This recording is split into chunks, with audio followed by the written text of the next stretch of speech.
నమస్కారం. మీ పేరు? నా పేరు రోని. నేను ఈసీ ఫస్ట్ ఇయర్ చదువుతున్నా. అయితే ఇప్పుడు ఈ శక్తి స్కీమ్ రావడం వల్ల మాకు థర్డ్ ఇయర్ కల్లా మా స్టడీస్ అనేది క్లోజ్ అయిపోతాయి. ఆ తర్వాత మాకు జాబ్స్ ఆపర్చునిటీస్ కావాలన్నా గానీ, ఈ శక్తి స్కీమ్ అనేది ఒక సర్టిఫికేట్ ఇస్తే, మాకు వాళ్ళు చూసి వీళ్ళకి టెక్నికల్ స్కిల్స్ లేవు అనేది మాకు వాళ్ళు అలా ఉండి మాకు జాబ్ ఆపర్చునిటీస్ ఏవి రావు మాకు. ఇలా చేస్తే మాకు ఇప్పుడు మేము ఫస్ట్ ఇయర్ జాయిన్ అవ్వడానికి అసలు ఈ పాలిటెక్నిక్‌కి జాయిన్ అయ్యిందే మేము మంచి కోర్సులు ఉంటాయి. అది చదివి మాకంటూ ఒక ఫ్యూచర్ అనేది ఉండడానికని మేము వచ్చి చదువుకున్నాం. చదివి రాత్రి పగలు చదివి కష్టపడి వచ్చి మేము ఎగ్జామ్ రాసి, ఎగ్జామ్ ఒకవేళ పాస్ అయితామా లేదా అనేది మాకు చాలా టెన్షన్ ఉంటది. ఆ టెన్షన్‌ని అంతా కూడా రిజల్ట్ వచ్చినప్పుడు మాకు చాలా సంతోషంగా అనిపించింది. ఎందుకంటే మేము డిప్లొమా స్టూడెంట్స్. ఇప్పుడు ఈ డిప్లొమాకి రావడం వల్ల మాకంటూ ఒక ఫ్యూచర్ అనేది బిల్డ్ అయితుంది. ఇది ఒక ఫౌండేషన్ లాంటిది అని చెప్పి మేము చాలా హోప్స్ పెట్టుకొని వచ్చాము. ఇప్పుడు ఈ విషయం తెలిసిన తర్వాత మాకిప్పుడు చాలా టెన్షన్ అవుతుంది. ఎందుకంటే మాకు ఫ్యూచర్ అనేది ఉండదు. ఫ్యూచర్ లేకపోవడం వల్ల మాకు ఏంటి అసలు జాబ్స్ లేక అందరూ అసలు ఈ శక్తి అనేది స్కీమ్ వచ్చిన తర్వాత థర్డ్ ఇయర్ అయిపోయిన తర్వాత పాలిటెక్నిక్ వాళ్ళకి ఈసెట్ అనే ఎగ్జామ్ ఉంటుంది. ఆ ఎగ్జామ్ కూడా ఉండదు. ఆ ఎగ్జామ్ రాస్తే ఆ ఎగ్జామ్లో క్వాలిఫై అయితే మేము బీటెక్లోకి జాయిన్ అవుతాం.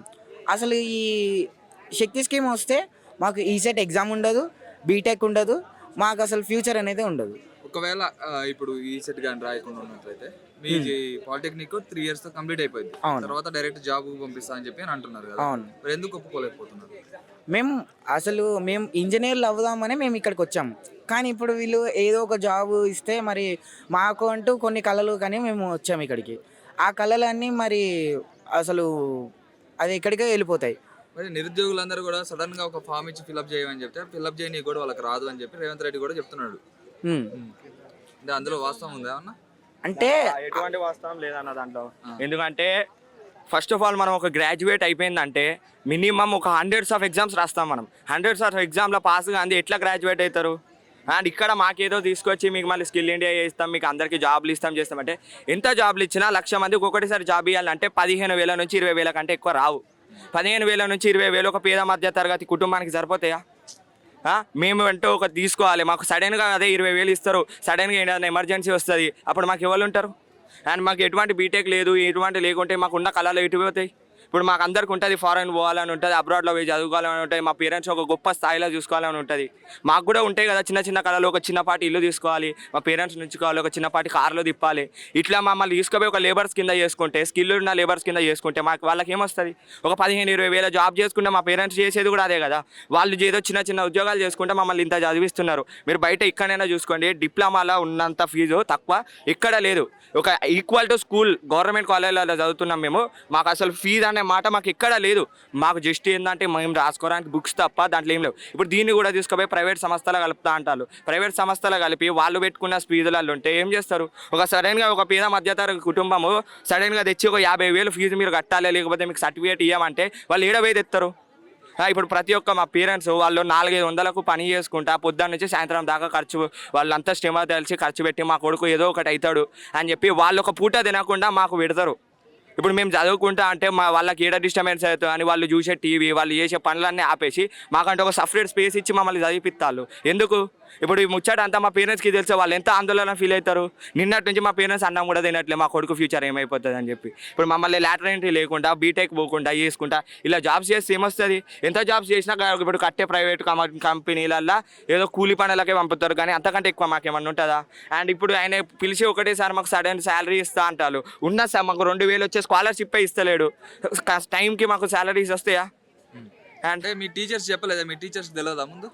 అంటే మా టీచర్స్కి వాళ్ళకి చాలా రోజుల ముందర నుంచి వాళ్ళకి ఏం తెలియదు అన్న. మాకు జస్ట్ ఒక 1 week కూడా అవుతలేదు టీచర్ వాళ్ళు చెప్పబట్టి. ఒక 4-5 days అవుతుంది. ఈ 4-5 days నుంచి మేమైతే ఎటువంటి ధర్నాకైతే దిగలేదు. ఎందుకంటే ఏం తెలియంది, మనం దాని గురించి ఏం తెలుసుకుంది, హాఫ్ నాలెడ్జ్ దిగితే ఆయన అన్నట్టే క్రిమినల్ వేస్ట్ అయిపోతుంది. మేము ఇప్పుడు మాకు అన్ని నాలెడ్జ్ తెలుసుకొని దాని గురించి ఏంది, దాని గురించి ఒక పిన్ టు పిన్ ఏంది అనేది మేము కొంచెం దాని గురించి అవగాహన తెచ్చుకొని మేము ఇక్కడ అడుగుతున్నాం.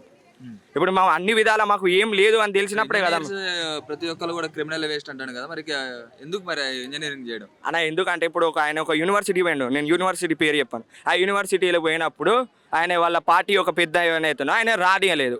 ఆయన రానేలే అంటే ఆయన చేసే ప్రభుత్వం ఆయన తప్పులతోటి స్టూడెంట్స్కి పడ్డే ఉద్యోగాలు వాళ్ళకు ఉన్న ఇబ్బందులతోటే కదా ఆయన రానియంది. వాళ్ళు ఒక పెద్ద యూనివర్సిటీలో చదవాలంటే ఎన్ని ర్యాంకులు కొట్టాలి, ఎన్ని గంటలు చదువుకోవాలి. మేము 24 గంటలు చదువుకుంటే 5-6 క్వశ్చన్లు వస్తాయి. 5-6 క్వశ్చన్లు వస్తే ఆ ఎగ్జామ్లో ఏ క్వశ్చన్ వచ్చేది తెలియదు. మేము 7 మార్కులు పాస్ మార్కులు 7 మార్కులు. ఇప్పుడు 7 మార్కులు పాస్ మార్కులు తెచ్చుకుంటే మాకేమొస్తుంది? మినిమం డిప్లొమాలో మేము 90% తెచ్చుకోవాలి.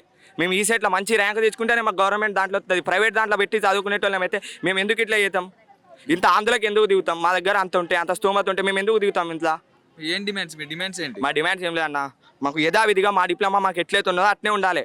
మాకనే కాదు, మా ఇప్పుడు నెక్స్ట్ వచ్చే తరానికి కూడా డిప్లొమా ఉండాలి.